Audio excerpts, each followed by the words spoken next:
नमस्कार दोस्तों, आज मैं जिस पुस्तक की चर्चा आपके सामने करने जा रहा हूँ उसका नाम है टाइम मैनेजमेंट। जी हाँ, टाइम मैनेजमेंट, जिसके लेखक है डॉक्टर सुधीर दीक्षित।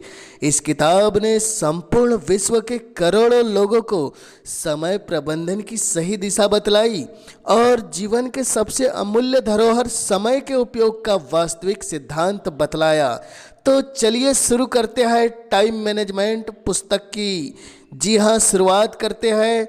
यह शुरुआत बहुत ही महत्वपूर्ण होने वाली है इस चैनल के माध्यम से, जो कि इस किताब के अलग अलग भागों को अलग अलग खंड के रूप में प्रस्तुत करेगा। यह चैनल पर पहली बार आया है तो आपसे एक विनम्र गुजारिश है, सबसे पहले इस चैनल को सब्सक्राइब कर दे तथा बेल आइकन को प्रेस कर दे ताकि चैनल से प्रसारित समस्त उपयोगी ऑडियो वीडियो आप तक सबसे पहले पहुँचे। पुस्तक में लेखक डॉक्टर सुधीर दीक्षित ने 3 बुनियादी सवाल सबसे पहले किए हैं, जिसमें पहला सवाल है वह यह है, आजकल समय की इतनी कमी क्यों महसूस होती है। जी हाँ, आजकल समय की इतनी कमी क्यों महसूस होती है। क्या आपने कभी सोचा है कि आजकल हमें समय की इतनी कमी क्यों महसूस होती है। समय पर काम न करने के कारण हम झल्ला जाते हैं, आग बबूला हो जाते हैं, चिढ़ जाते हैं, तनाव में आ जाते हैं। समय की कमी के चलते हम लगभग हर पल जल्दबाजी और हड़बड़ी में रहते हैं।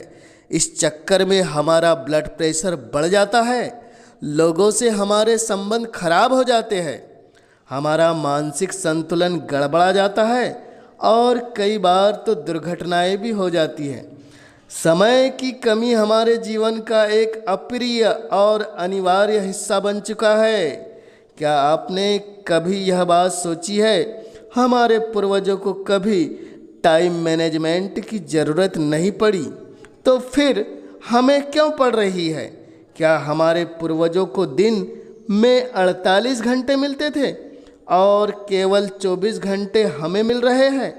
आप भी जानते हैं और मैं भी जानता हूँ, ऐसा नहीं है। हर पीढ़ी को एक दिन में 24 घंटे का समय मिला है, लेकिन 20वीं सदी की शुरुआत से हमारे जीवन में समय कम पड़ने लगा है और यह समस्या दिनों दिन बढ़ती ही जा रही है। बड़ी अजीब बात है, क्योंकि 20वीं सदी की शुरुआत से ही मनुष्य समय बचाने वाले नए नए उपकरण बनाता जा रहा है। 20वीं सदी से पहले कार नहीं थी, मोटरसाइकिल या स्कूटर भी नहीं थे, लेकिन हमारे पूर्वजों को कहीं पहुंचने की जल्दी भी नहीं थी। पहले मिक्सर, फूड प्रोसेसर नहीं थे, लेकिन गृहिणियों के द्वारा सिल पर मसाला पीसने या चूल्हे पर खाना पकाने में किसी तरह की हड़बड़ी नहीं दिखती थी। पहले बिजली नहीं थी, लेकिन किसी को रात रात भर जागकर काम करने की ज़रूरत भी नहीं थी। वास्तव में तब जीवन ज़्यादा सरल था, क्योंकि उस समय इंसान की ज़िंदगी घड़ी के हिसाब से नहीं चलती थी। औद्योगिक युग के बाद फैक्ट्री, ऑफिस और नौकरी का जो दौर शुरू हुआ, उसने मनुष्य को घड़ी का गुलाम बनाकर रख दिया। पहले जीवन सरल था और अब जटिल हो चुका है। यही हमारी समस्या का मूल कारण है। पहले जीवन की रफ्तार धीमी थी, लेकिन अब तेज हो चुकी है।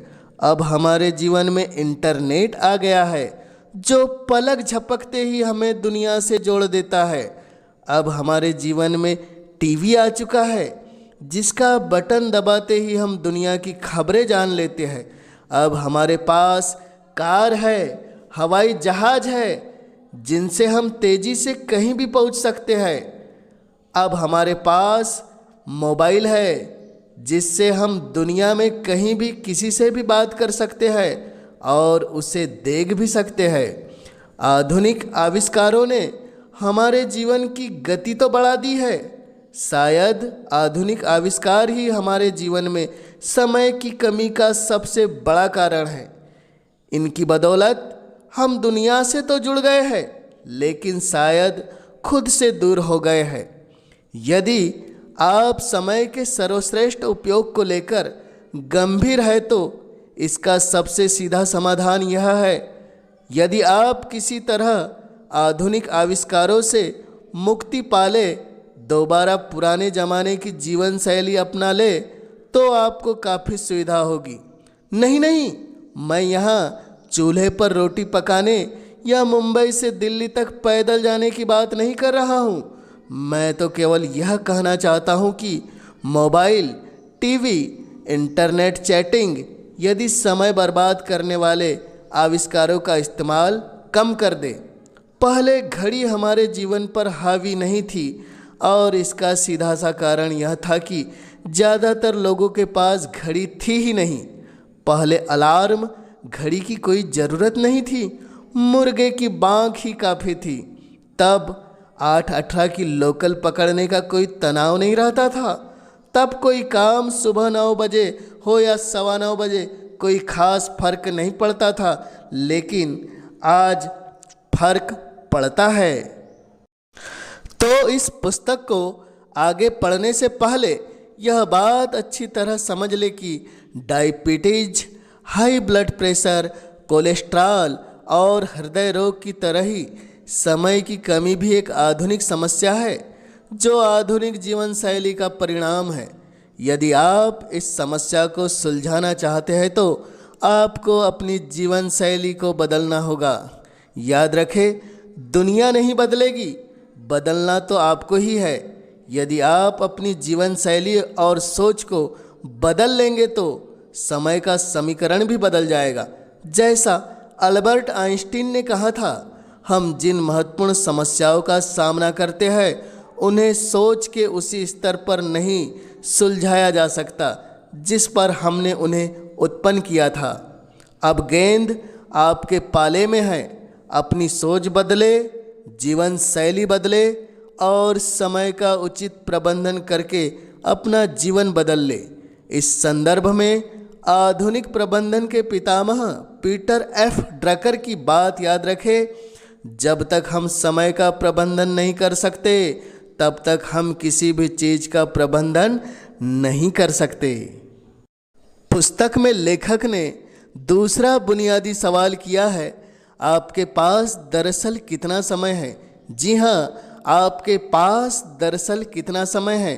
विधाता ने किसी को सुंदरता ज़्यादा दी है, किसी को कम दी है, किसी को बुद्धि ज़्यादा दी है, किसी को कम दी है, किसी को दौलत ज़्यादा दी है, किसी को कम दी है, लेकिन समय उसने सबको बराबर दिया है। एक दिन में 24 घंटे समय ही एकमात्र ऐसी दौलत है जिसे आप बैंक में जमा नहीं कर सकते। समय का गुजरना आपके हाथ में नहीं होता, यह तो घड़ी की सुई के साथ लगातार आपके हाथ से फिसलता रहता है। आपके हाथ में तो बस इतना रहता है कि आप इस समय का कैसा उपयोग करते हैं। अगर दुरुपयोग करेंगे तो यह आपके लिए नुकसानदायक होगा और सदुपयोग करेंगे तो इसके परिणाम अच्छे मिलेंगे। ध्यान देने वाली बात यह है कि हमारे पास कहने को तो 24 घंटे हैं, लेकिन वास्तव में इतना समय हमारे हाथ में नहीं होता। सच तो यह है कि समय के एक बड़े हिस्से पर हमारा कोई नियंत्रण नहीं होता। 8 घंटे नींद में चले जाते हैं और 2 घंटे खाने पीने, तैयार होने एवं नित्य क्रियाक्रम में चले जाते हैं। यही हमारे हाथ में दरअसल 14 घंटे का समय ही होता है। दूसरे शब्दों में, जीवन में सिर्फ 58% समय पर हमारा नियंत्रण संभव है, जबकि 42% समय हमारे नियंत्रण से बाहर होता है। सुविधा की दृष्टि से यह मान ले कि 40% समय पर हमारा नियंत्रण नहीं होता, जबकि 60% समय पर होता है। इस संदर्भ में सदियों पहले भर्तृहरि कही गई बात आज भी प्रासंगिक है। विधाता ने मनुष्य की आयु 100 वर्ष तय की है, जिसमें से आधी रात्रि में चली जाती है, बची आधी में से भी आधी बाल्यावस्था, वृद्धावस्था में गुजर जाती है और बाकी बचे 25 वर्षों में मनुष्य को रोग वियोग के अनेक दुख झेलने पड़ते हैं और नौकरी चाकरी करनी पड़ती है। इसलिए हम यह कह सकते हैं कि जल तरंग के समान चंचल जीवन में लेस मात्र सुख भी नहीं है। समय अनमोल है। वास्तव में समय ही संसार की एकमात्र ऐसी चीज है जो सीमित है। अगर आप दौलत गंवा देते हैं तो दोबारा कमा सकते हैं, घर गंवा देते हैं तो दोबारा पा सकते हैं, लेकिन अगर समय गंवा देते हैं तो आपको वही समय दोबारा नहीं मिल सकता। हमारे पास जीवन में बहुत कम समय है और यह समय सीमित है। यदि हम अपनी अपेक्षित आयु 100 वर्ष मान ले तो हमारे पास जीवन में कुल 36,500 दिन ही होते हैं। इसी समय हिसाब लगाकर देखें कि इन 36,500 दिनों में से आपके पास कितने दिन बचे हैं जिनमें आपको अपने जीवन का लक्ष्य प्राप्त करना है। नीचे एक तालिका दी गई है जिससे आप अपने बचे हुए दिनों को निकाल सकते हैं, जो इस प्रकार है। जीवन के कुल दिवस 100 वर्ष की अवस्था अगर होती है तो 36,500, अगर उसमें गुजरे हुए दिन कितने हैं वो लिख लिए जाए। वर्तमान में आपकी उम्र और वर्ष 365 दिनों को जोड़ लिया जाए तो आपकी बची हुई समय की मांग सामने आ जाती है।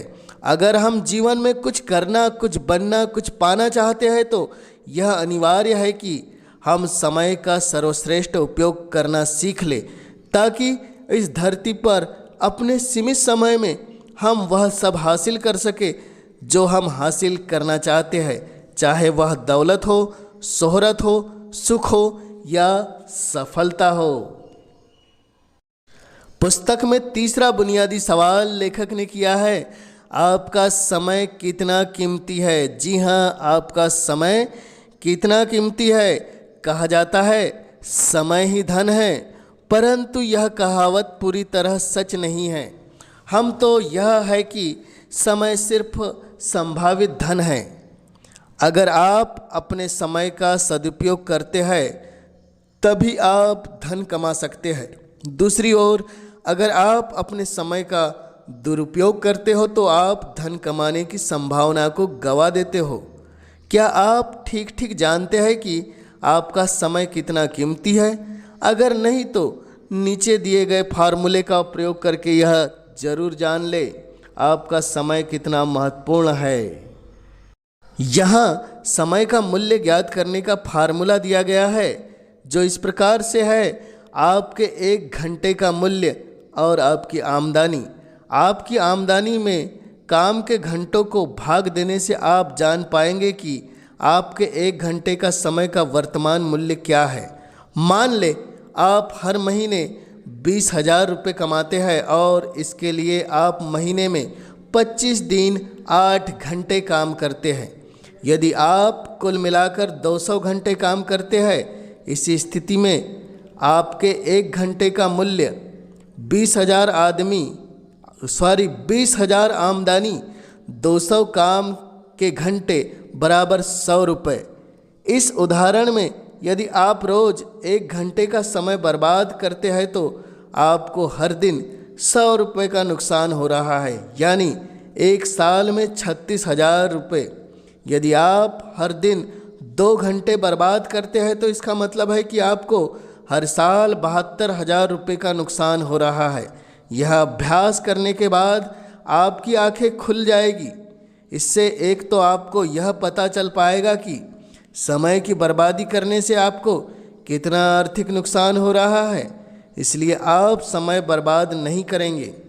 दूसरे, इससे अगर आपको यह आभास होता है कि आपके समय का वर्तमान मूल्य संतोषजनक नहीं है तो आप उसे बढ़ाने के उपाय खोजने लगेंगे।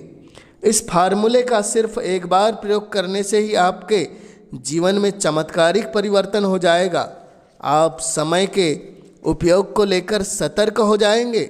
आप समय बर्बाद करना छोड़ देंगे। आप अपने समय के बेहतर उपयोग के तरीके खोजने लगेंगे। आप कम समय में ज़्यादा काम करने के उपाय खोजने लगेंगे और यह सब केवल इसलिए होगा क्योंकि अब आपको पता चल चुका है कि आपके काम का हर मिनट कितना कीमती है और उसे बर्बाद करके आप अपना कितना आर्थिक नुकसान कर रहे हैं। आगे पुस्तक में खंड 2 दिया गया है, जिसमें समय के सर्वश्रेष्ठ उपयोग के 30 सिद्धांत दिए गए हैं, जिनका पालन करके सचमुच मनुष्य अपने जीवन को सुखमय और समृद्धशाली बना सकता है। जिसमें पहला सिद्धांत है, समय की लाग बुक रखे। जी हाँ, समय की लाग बुक रखे। घड़ी को देखते रहे, वही करे जो यह करती है, चलते रहे। जी हाँ, एक अद्भुत यहाँ पर विचार दिया गया है। घड़ी को न देखते रहे, वही करे जो यह करती है और हमेशा चलते रहे। पहला सिद्धांत देखते हैं समय के सर्वश्रेष्ठ उपयोग का, समय की लाग बुक रखे। जिस तरह आप पैसे का बजट बनाते हैं, उसी तरह समय का भी बजट बनाएं। बजट बनाने के लिए आपको यह हिसाब लगाना होता है कि आपका पैसा कहाँ खर्च हो रहा है। समय के मामले में भी यही नीति अपनाएं। एक डायरी ले और एक सप्ताह तक यह रिकॉर्ड रखें कि आप किस काम में कितना समय खर्च कर रहे हैं। ड्राइवरों की भाषा में इसे लॉग बुक कहा जाता है। जी हाँ, जो कि पहला सिद्धांत यहाँ पर दिया गया है, लॉग बुक, जिसमें वे लिखते हैं कि गाड़ी कितने किलोमीटर चली और कहाँ तक चली। समय की अपनी लॉग बुक में आप जितना बारीक हिसाब रखेंगे, आपको उतना ही ज़्यादा फायदा होगा। और हाँ, लॉग बुक के पहले कॉलम में गतिविधि के बजाय घंटे लिखे, ताकि कोई महत्वपूर्ण अंतराल न छूट पाए। यह लॉग बुक का एक प्रकार दिया गया है, जिस प्रकार से हम लॉग बुक बना सकते हैं। सुबह 6:30 हम पड़ोसी से बातचीत करेंगे या अखबार पढ़ेंगे। सुबह 7:30 हमारा नहाना होगा, पूजा पाठ होगी। सुबह 9 से ऑफिस जाने की तैयारी होगी। शाम 7 से 9 के बीच दोस्तों की पार्टी, कार्यक्रम या समारोह होगा। रात 10 से सुबह 6 के बीच हम सोएंगे, सोने का काम करेंगे, आराम का काम करेंगे। यह एक लॉग बुक का छोटा सा रूप यहाँ पर दिया गया है, जिसमें हम दिन भरे की समस्त दिनचर्या को एक छोटे छोटे कालखंडों में बांटकर समय का सही विभाजन कर सकते हैं। आप चाहे तो लॉग बुक बनाने का काम कंप्यूटर में कर सकते हैं। इसमें एक सप्ताह तक अपने हर घंटे का संक्षिप्त वर्णन लिखें। गारंटी है कि इससे आपकी आंखें खुल जाएगी। इससे आपको यह पता चल जाएगा कि आपका समय किन गतिविधियों या कामों में लग रहा है। मोबाइल फ़ोन पर आपने कितनी देर बातचीत की, उसके लिए रात को अपने मोबाइल का कॉल रजिस्टर देखकर अवधि दर्ज कर ले। इंटरनेट पर आपने कितना समय दिया, यह भी कंप्यूटर की घड़ी देखकर दर्ज कर ले। एक सप्ताह बाद रविवार को बैठकर इस पूरे रिकॉर्ड को अच्छी तरह विश्लेषित करें, ताकि आपको पता चल जाए कि आप अपना कितना समय इंटरनेट, मोबाइल फ़ोन, टीवी या सामाजिक मेल मिलाप में खर्च करते हैं। देखिए, इंसान मूलतः आलसी होता है, इसलिए आपके मन में भी इस अभ्यास से बचने का प्रलोभन जागृत हो सकता है। आप यह सोच सकते हैं कि लॉग बुक रखने की क्या ज़रूरत है। आप यह भी सोच सकते हैं कि आपको अच्छी तरह मालूम है कि आपका समय कहाँ जा रहा है, लेकिन ऐसा हरगिज न करें। लॉग बुक को वह महत्वपूर्ण बुनियाद समझे जिसकी नींव पर समय प्रबंधन का महल खड़ा है। इसलिए खुद को अनुशासित करें और समय के सर्वश्रेष्ठ उपयोग के दूसरे सिद्धांत पर पहुंचने से पहले लॉग बुक जरूर बनाएं। देखिए, लॉग बुक एक तरह से आपके समय के खर्च का एक्सरे है। जब आप बीमार होने पर डॉक्टर के पास जाते हैं, तो वह सटीक बीमारी का पता लगाने के लिए मेडिकल डेट्स और एक्सरे करवाता है। एक्सरे की तरह यह लॉग बुक भी बहुत ज़रूरी है, क्योंकि इसके विश्लेषण से ही आपको सटीकता से पता चलेगा कि आपके समय प्रबंधन की मूल समस्या क्या है। यह कभी ना भूले कि समय प्रबंधन की पहली आवश्यकता यह जानना है कि आपका समय कहाँ और कितना खर्च हो रहा है। लॉग बुक का विश्लेषण इस दृष्टि से करें कि आपके द्वारा किए गए कौन से काम महत्वपूर्ण है और कौन से महत्वहीन, कहाँ से समय निकाला जा सकता है और किन कामों को पूरी तरह से या आंशिक रूप से छोड़ा जा सकता है। जीवन का एक मूलभूत नियम है कि किसी न कोई चीज़ के लिए आपको कोई पुरानी चीज़ छोड़नी होगी। अगर आपको कोई चीज़ पानी है तो उसकी कीमत चुकानी होगी। अब चूंकि आप समय का सर्वश्रेष्ठ उपयोग करना चाहते हैं, इसलिए उसके लिए आपको कीमत तो चुकानी ही होगी।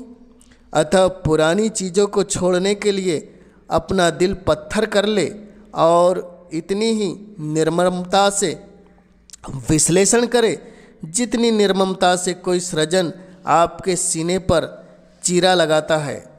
समय की फिजूल खर्ची को जायज़ और तर्कसंगत साबित करने के प्रलोभन से बचे।